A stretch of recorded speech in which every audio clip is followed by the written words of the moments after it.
혹시 여러분은 여리고라고 하는 도시를 알고 계십니까? 여리고는 여호수아와 이스라엘 백성들이 가나안을 정복할 때 요단강을 건너 처음으로 정복한 성입니다. 여리고는 그 이전부터 있었던 도시로 세계에서 가장 오래된 도시들 중에 하나입니다. 이곳은 교통의 요지였어요. 현재 이스라엘에서 여리고는요, 팔레스틴 자치지구에 소속되어 있는데요. 요단강을 사이에 두고 요르단과 맞닿아서 국경도시 역할도 합니다. 그 옛날 예루살렘에서 갈릴리 지역으로 가려면 이 여리고를 통과해야 됐어요.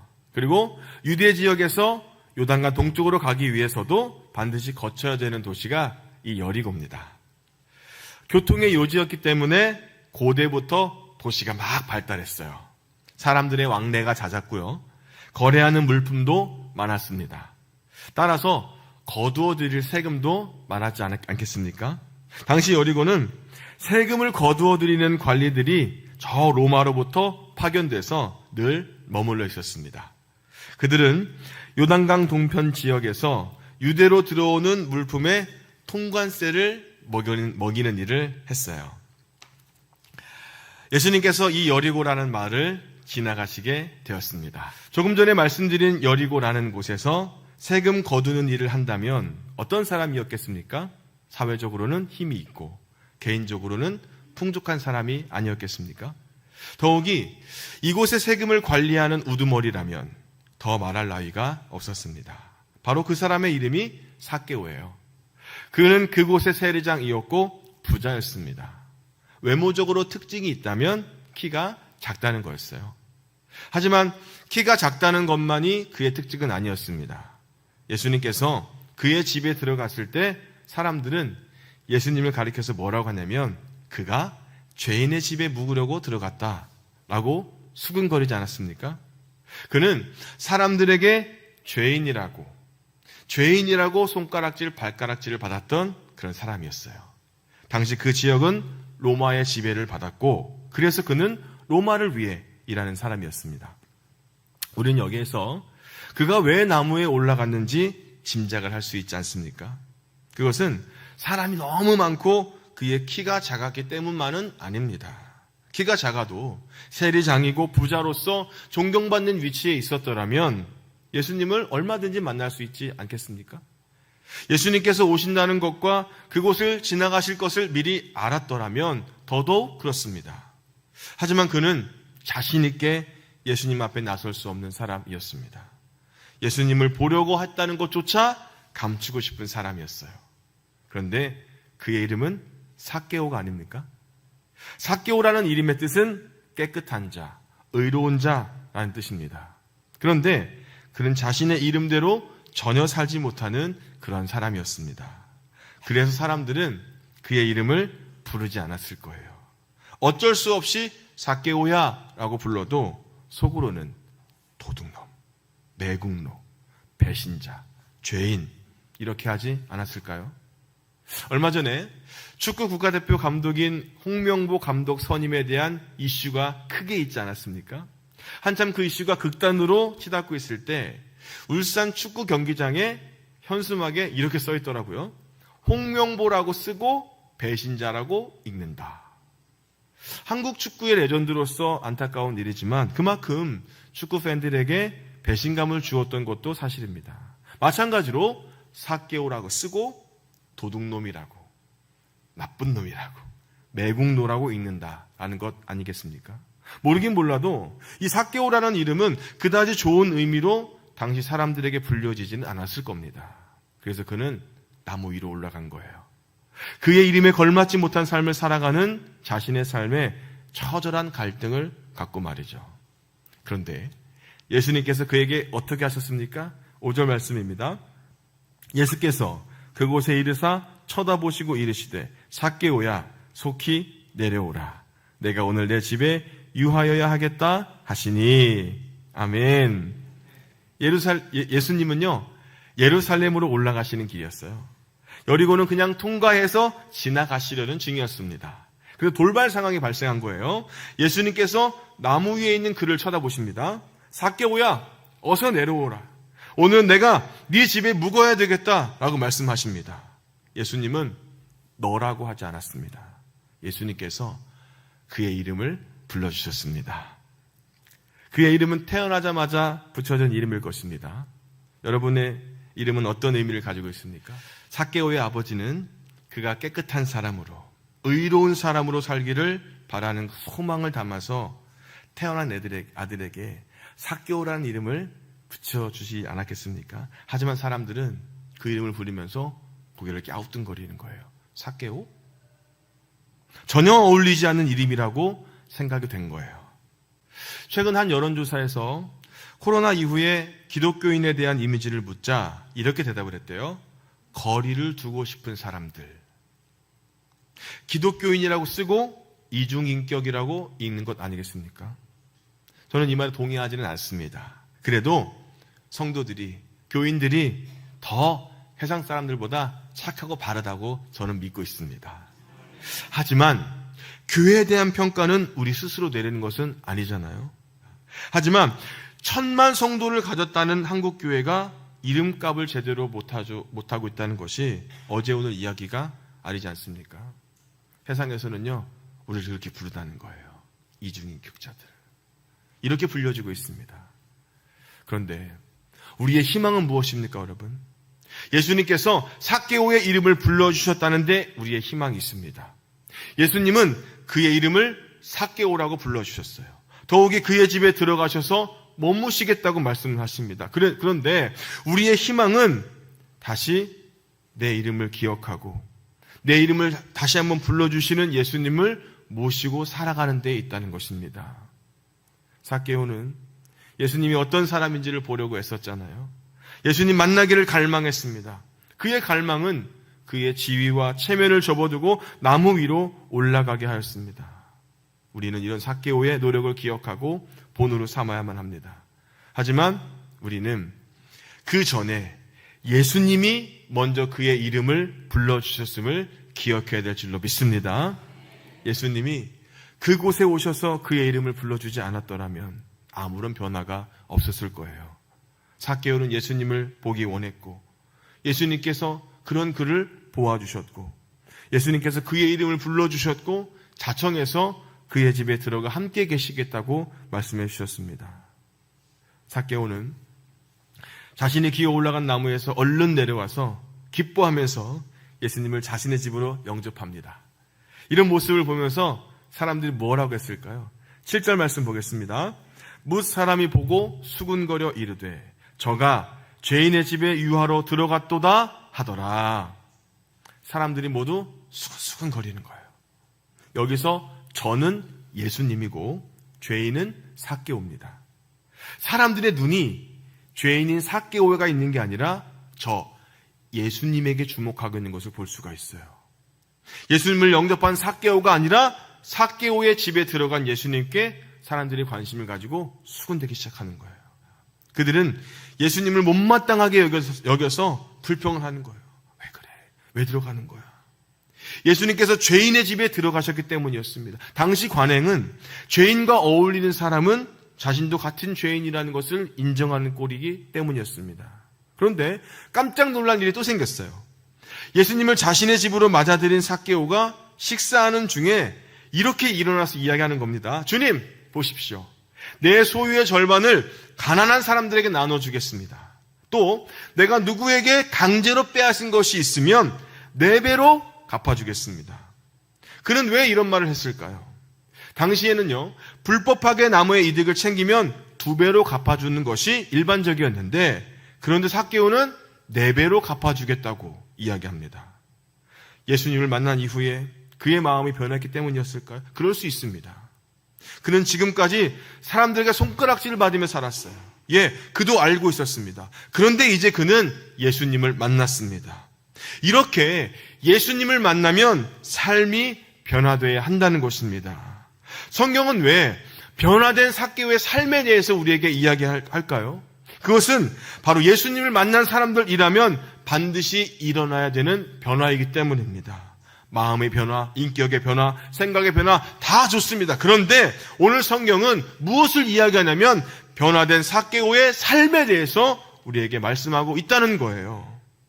삭개오의 이야기에서 그의 변화된 삶을 이야기하지 않으면, 그것을 기록하지 않으면 마음이 불편한 사람들도 있었을 거예요. 교회는 세리장이자 부자인, 그러나 적당히 회개할 것이 있는 그런 삭개오를 좋아한다는 오해를 받아요. 왜요? 당시의 세리는 로마의 앞잡이로 여겨졌는데 아무런 변화도 없이, 아무런 삶의 변화도 없이 그가 구원만 받았다고 하면 매우 불편하잖아요. 그런데 성경은 삭개오의 분명한 변화된 삶을 이야기하고 있습니다. 예수님을 믿는 사람들은 삶의 변화가 분명히 있어야 된다는 거예요. 의롭지 않은데 의롭다고 여김을 받았으면 의롭게 살아야 한다는 것입니다. 이름값 못하는 삭개오였는데 삭개오라고 이름을 불러주셨으면 그 이름에 합당한 삶을 살아야 한다는 것입니다. 하지만 더 중요한 사실이 있어요. 9절 말씀입니다. 예수께서 이르시되 오늘 구원이 이 집에 이르렀으니 이 사람도 아브라함의 자손이미로다. 아멘. 예수님께서 삭개오에게 말씀하셨습니다. 오늘 구원이 이 집에 이르렀다고요. 삭개오가 일어나서 갑자기 변화된 삶에 대해서 선포하자, 그 결심을 선언하자 예수님도 말씀하시는 거예요. 그것은 오늘 이 집에 구원이 이르렀다라고 하는 것입니다. 예수님은 삭개오를 포함한 그의 집, 그의 가족의 구원을 선포하셨습니다. 여기서 이르다라고 하는 말은 무엇인가가 완료되고 맞춰진 상태를 가리키는 것보다는 무엇인가가 이루어지기 시작했다는 거예요. 삭개오 한 사람이 예수님을 만남으로 온 집안이 구원을 받게 되었다는 것입니다. 그것이 이르렀다는 거예요. 그것이 출발점이 되었다는 것입니다. 예수님은 그 이유가 삭개오도 아브라함의 자손이기 때문이라고 말씀해 주세요. 아브라함이 하나님의 부르심에 순종함으로 믿는 자들의 조상이 됐잖아요. 그 후손이 복을 받은 것처럼 삭개오 한 사람 때문에 온 집안이 하나님의 복을 받게 된다는 이야기입니다. 이런 의미에서 삭개오는요, 그 집안의 아브라함이었어요. 그동안 삭개오 때문에 얼마나 그 식구들이 욕을 먹었겠습니까? 문제덩어리 저 한 사람 때문에, 저놈의 자식 때문에 얼마나 온 집안이 부끄러워했어요. 집안에 사고치는 아들 한 명 있으면 얼마나 어렵습니까? 얼마나 마음이 힘들어요. 가족이 다 죄인인 것처럼 그렇게 살지 않습니까? 그런데 예수님이 그의 이름을 불러주는 순간 삭개오 때문에 오히려 온 집안이 복을 받았습니다. 할렐루야! 그동안 삭개오는요, 같은 유대인들에게도 이방인 취급을 받았어요.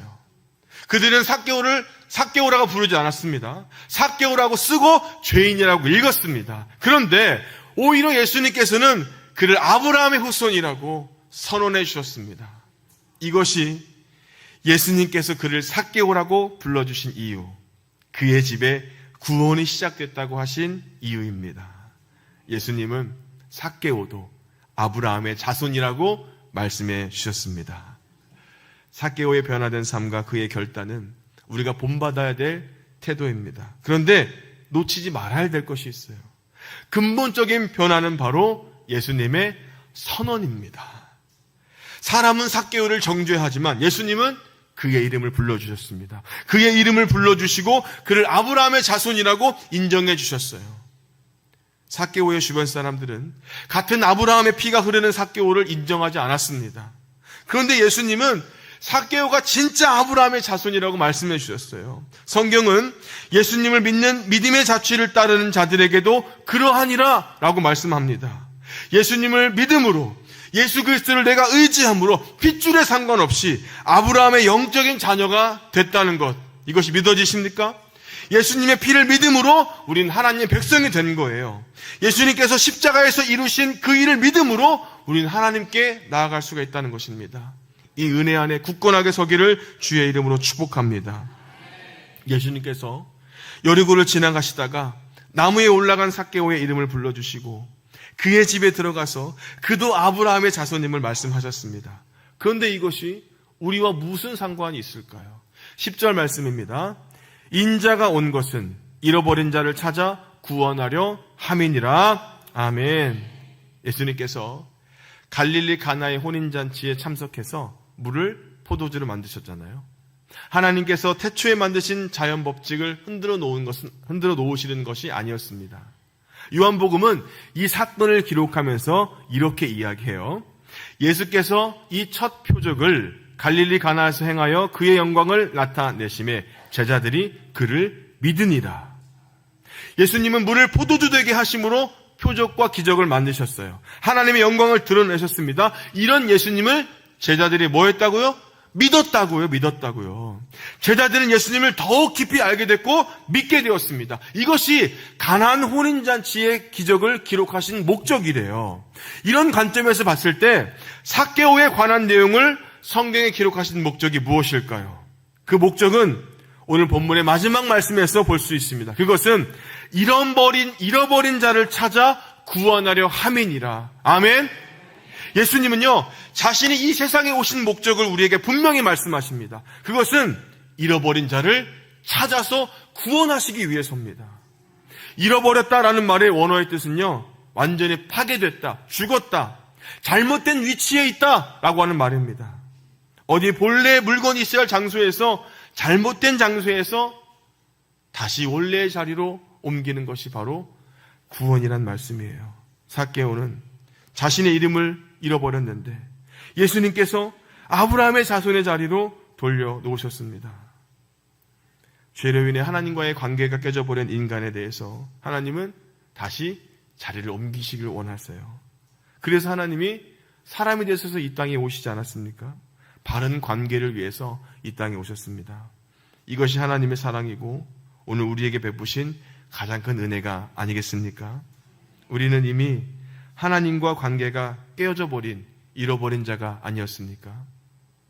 우리는 잃어버렸다 다시 찾은 사람들입니다. 예수님을 믿는다는 것은 자신이 하나님께 잃어버린 자였지만 예수님께서 오셔서 다시 이름을 불러주시고 아브라함의 자손이라고 선언해 주시기 때문이라는 것을 아는 것이고 믿는 것입니다. 잃어버린 자에게 구원이란 것은 본래의 자리로, 하나님의 자녀의 자리로 돌아가는 것입니다. 우리는요, 예수님 안에서 본래의 자리로 돌아온 사람들입니다. 하나님께로 돌아왔습니다. 그런데 내 힘으로, 자신의 힘으로 그 자리에 돌아온 것이 아니잖아요. 하나님께서 하신 일입니다. 하나님께서 우리를 먼저 사랑하셨습니다. 하나님께서 그 길을 만들어 주셨잖아요. 사람은 다만 그 사랑을 받았을 뿐입니다. 그래서 구원을 하나님의 은혜라고 하지 않습니까? 성경은 이렇게 말합니다. 친히 나무에 달려 그 몸으로 우리 죄를 담당하셨으니 이는 우리로 죄에 대하여 죽고 의에 대하여 살게 하려 하심이라.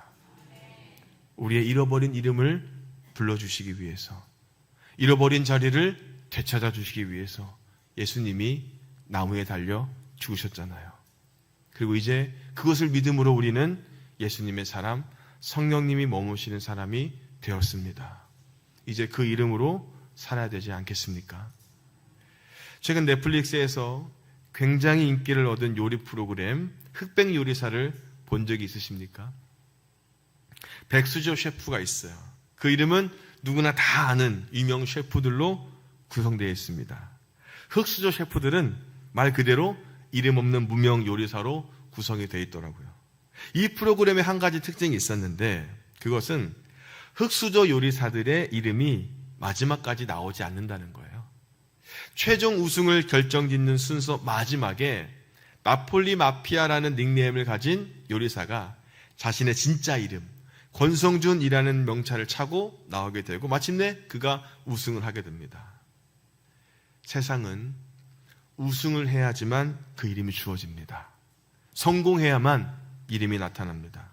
이렇게 이름을 알리기 위해서 그렇게 사람들은 살아가지 않습니까? 예, 우리 부모들도 이것을 위해서 우리 아이들을 가르치고 있지 않습니까? 세상은 무엇인가를 이뤄야만, 어떤 것에 탁월해야만 그 이름이 주어집니다. 그런데 오늘 예수님은요, 그것을 따지지 않아요. 내가 어떤 사람인지는 중요하지 않습니다. 오히려 사람들이 비난하고 속으로는 수근수근 되는 그런 사람이라도 예수님은 우리의 진짜 이름을 불러주세요. 삭개오야 내려와라. 영수야 내려와라. 그 나무는 이제 내가 널 위해 올라가야 할 나무야. 이제 너에게 진짜 이름, 아브라함의 자녀, 하나님의 존귀한 자녀라는 이름을 주기 위해 이제 내가 그 나무에 올라갈 차례다. 이 음성이 들려지십니까? 그러면요, 여러분도 여러분의 자녀들의 진짜 이름을 불러주세요. 야 이놈아, 이 사고뭉치야, 너는 뭐가 될래? 왜 이렇게 엄마 속을 박박 긁고 놓는 거야? 진짜 이름 불러주세요. 너는 하나님의 존귀한 자녀라고. 그리고 여러분의 이웃들에게요, 진짜 이름을 불러주세요. 당신은 사랑받기 위해 태어난 사람이라는 진짜 이름을 불러주십시오. 하나님의 존귀한 자녀인 당신을 사랑합니다. 이렇게요. 그래서 오늘 사순절을 걸어가는 우리의 심령에 잃어버렸던 이름을 되찾게 해주시고 그 이름을 따뜻한 사랑으로 불러주시는 예수님의 사랑을 확신하면서 나도 그 사랑의 길을 걸어가며 은혜를 누리고 나누는 믿음의 사람이 되시기를 주님의 이름으로 축복합니다.